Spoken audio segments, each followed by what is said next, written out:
बिस्मिल्लाहिर्रहमानिर्रहीम, अस्सलाम वालेकुम। Welcome to another video. Dear students, उम्मीद करती हूँ कि आप सब खैरियत से होंगे और बिल्कुल ठीक होंगे। आज हम करने जा रहे हैं एक्सरसाइज 6.1 से क्वेश्चन नंबर 5। उम्मीद करती हूँ कि इससे पहले जो क्वेश्चंस आपके साथ शेयर किए थे उनसे आप लोगों को बहुत कुछ सीखने को मिला है। डियर स्टूडेंट्स, अगर इन वीडियोस के बावजूद भी आपके दिमाग में कोई सवाल बाकी रहता है या कोई भी स्टेप जो आपको समझ नहीं आता और आप चाहते हैं कि आप मुझसे कांटेक्ट करें और मुझसे पूछ सके, तो इस सहूलियत के लिए हमने हमारा एक व्हाट्सएप अकाउंट बनाया है जहाँ पे क्लास 7th के लिए व्हाट्सएप ग्रुप है। इस ग्रुप का मकसद यही है कि कोई भी स्टूडेंट जिनको मजीद कोई सवाल बाकी रहता है, कोई कंफ्यूजन बाकी रहता है और वो चाहते हैं कि वो मुझसे पूछ सके, उनके लिए बनाया गया है। तो अगर आप उस अकाउंट को ग्रुप को ज्वाइन करना चाहते हैं तो आपको वीडियो के नीचे व्हाट्सएप नंबर शो हो रहा होगा, आप इस व्हाट्सएप नंबर पे रब्ता करके ज्वाइन कर सकते हैं। इस व्हाट्सएप नंबर पे आपको रब्ता करने के बाद अपना नाम और अपना क्लास जरूर मेंशन करना है। ओके, तो स्टार्ट करते हैं और सबसे पहले हम अपना जो क्वेश्चन है उसको एक दफा रीड आउट करते हैं। क्वेश्चन है, find the cost of 30 kilogram of biscuits if 6 kilogram of them cost ₹360। कहा यह गया है कि आपने फाइंड आउट करना है 13 किलोग्राम यानी 13 केजी की कीमत की इसकी कीमत है और आपको गिवन है 6 केजी की कीमत गिवन है जो कि 360 रुपीज है। तो ये आपके पास डेटा है। अब इस क्वेश्चन को हम दो तरह से सीख सकते हैं। अगर आप रेगुलरली हमारे जो वीडियोस है वो देखते हैं और आपने मिस नहीं किया है कॉन्सेप्चुअल वीडियो फॉर एक्सरसाइज 6.1, तो आपको पता है कि हमने दो कॉन्सेप्ट सीखे थे। एक तो हमारे पास प्रोपोर्शन मेथड था और दूसरा जो हमारे पास था वो था यूनिटरी मेथड। अब इस क्वेश्चन को मैं दोनों तरीके से सॉल्व करूंगी और दोनों तरीके से आंसर सेम आएगा। तो आपको जो मेथड ज्यादा इजी लगता है आप उसको फॉलो करें। अलबत्ता मैं आपको यही कहूंगी कि आप दोनों तरीके से इसको समझे और सॉल्व करें और प्रैक्टिस करें, क्योंकि एग्जाम में हो सकता है कि आपके टीचर मेंशन कर दे कि भाई यूनिटरी मेथड से ही सॉल्व करो या फिर मेंशन कर दे कि भाई प्रोपोर्शन मेथड से ही सॉल्व करो। फिर आपके लिए मुश्किल होगा क्योंकि आपने एक तरीके से तो प्रैक्टिस किया है एंड सेकंड वे से नहीं किया है। तो पहला जो तरीका मैं यूज करूंगी इसको सॉल्व करने के लिए वो है यूनिटरी मेथड।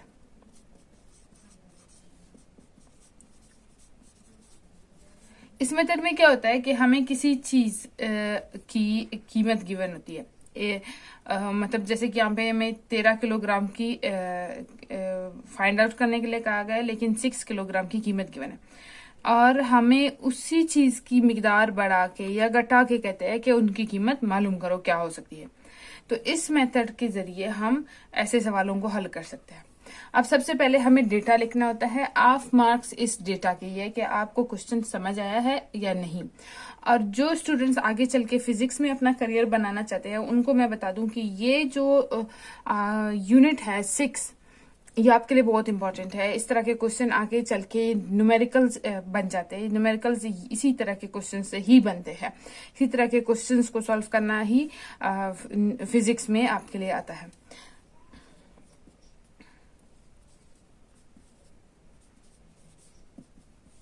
आपने फाइंड आउट करना है कॉस्ट ऑफ 13 केजी, ठीक है, बिस्किट्स।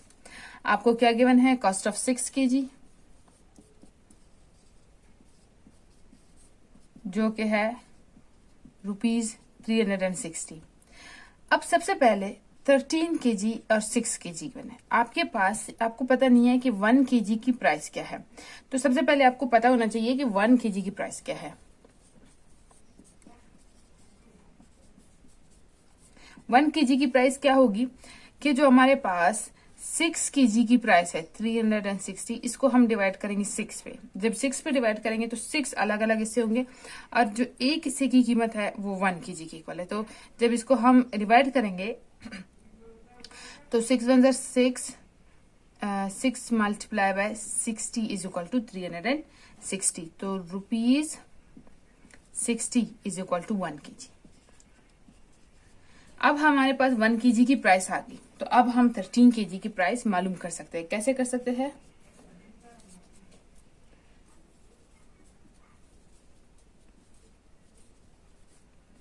13 केजी की प्राइस क्या होगी 13, ठीक है।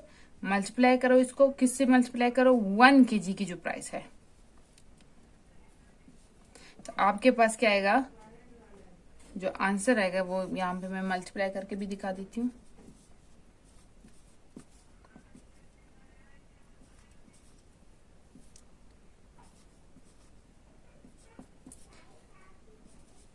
₹780, यानी 13 केजी की जो प्राइस है वो 780 रुपीज बनती है। ये हो गया इसका आंसर यूनिटरी मेथड से। अब इसी क्वेश्चन को हम सॉल्व करेंगे प्रोपोर्शन मेथड से।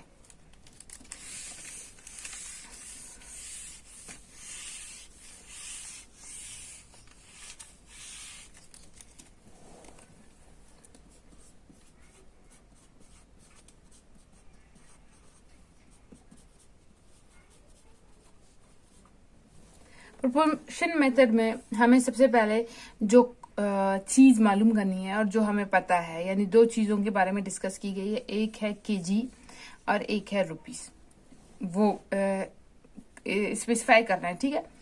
केजी हमारे पास क्या है 6 केजी, अच्छा यहाँ पे केजी लिखने की जरूरत नहीं है।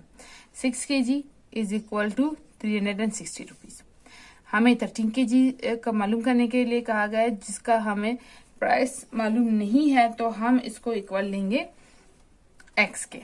ओके, तो अब हम देखते हैं कि अगर केजीज बढ़ जाते हैं, आप बाजार जाते हो, आप 1 केजी किसी जैसे कि आप आलू ले लेते हो, ठीक है, पोटैटो, तो आप 1 केजी लोगे तो उसकी कीमत कम होगी, लेकिन अगर आप 2 केजी लोगे तो उसकी कीमत बढ़ जाएगी। यानी क्या हुआ, केजी आपने बढ़ा लिए, प्राइस भी बढ़ गया, ठीक है।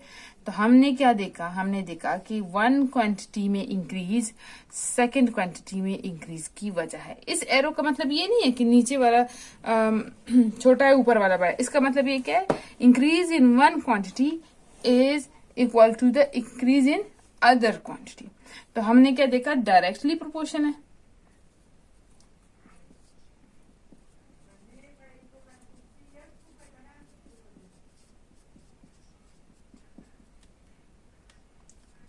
ठीक है, डायरेक्टली प्रोपोर्शन है, तो इसका मतलब अब हमारे पास 2 क्वांटिटीज ऑफ केजीज है, केजी रेशो केजी, ठीक है, and proportion to 2 quantities of rupees है, रुपीज रेशो रुपीज।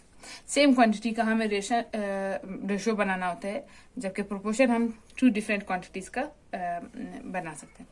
अब फर्स्ट हमारे पास 6 KG ratio 30 KG, and second हमारे पास जो प्राइस है 360 रुपीज रेशो एक्स रुपीज।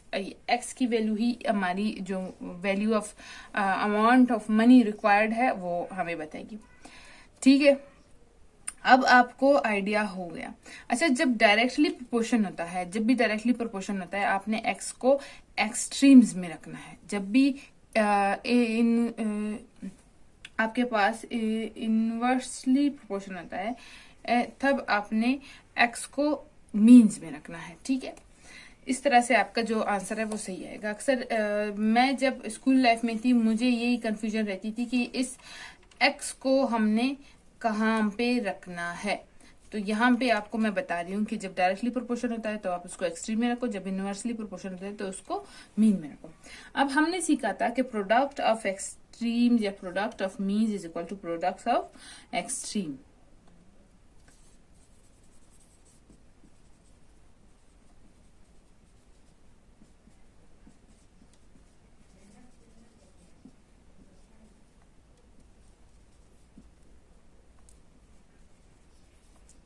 ये हो गया।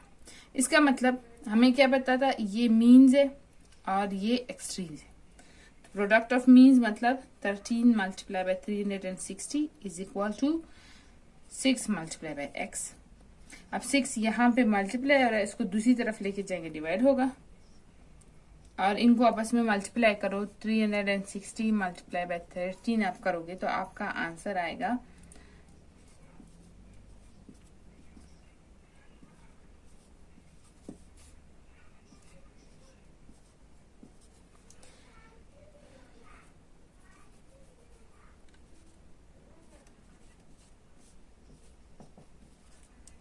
ठीक है ना। अब हम इसको फर्दर सॉल्व कर लेते हैं।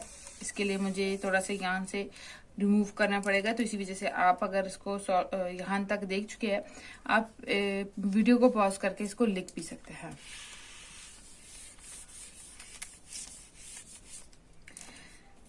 अब हमें क्या करना है, 4680 को डिवाइड करना है 6 से।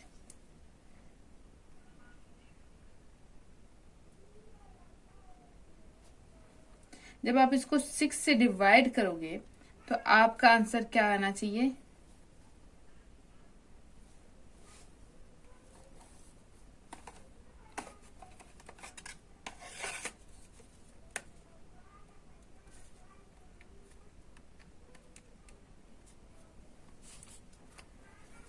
6 multiply by 7 is equal to 42। यहाँ पे बाकी रह गए 480, और अब इसको मजीद हम मल्टीप्लाई करेंगे तो 6 multiply by 8 is equal to 48। तो इस जीरो के लिए 6 मल्टीप्लाई बाय 80 यानी 6 multiply by 80 is equal to 480 and it is solved. तो आपका जो आंसर है, जो x है, वो किसके इक्वल है, ₹780। तो हमने क्या देखा कि कॉस्ट ऑफ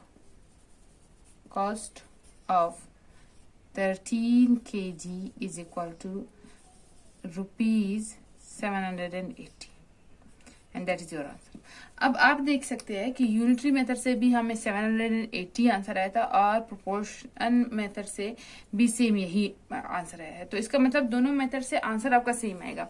आपने दोनों मेथड सीखने हैं और दोनों मेथड से ट्राई करना है। एग्जाम में अगर आप पे कोई पाबंदी नहीं हुई कि भाई इस मेथड से करो, तो आप किसी एक मेथड से कर लो, लेकिन अगर पाबंदी हो गई तो फिर जिस मेथड से कहा गया था आप उससे कर सकोगे। लेकिन अगर आप सिर्फ एक मेथड सीखते हो और सेकंड नहीं सीखते तो फिर एग्जाम में आपके लिए मुश्किल हो सकता है। वीडियो को यहाँ तक देखने के लिए आप सबका बहुत शुक्रिया। इस वीडियो को लाइक, शेयर एंड चैनल को सब्सक्राइब करें। अगर आप फेसबुक पे देख रहे हैं तो काइंडली फेसबुक पे भी आप हमें फॉलो जरूर करें। अपना बहुत ज्यादा ख्याल रखिए। आप सबसे मुलाकात होगी एक नई वीडियो में, तब तक के लिए अल्लाह हाफिज।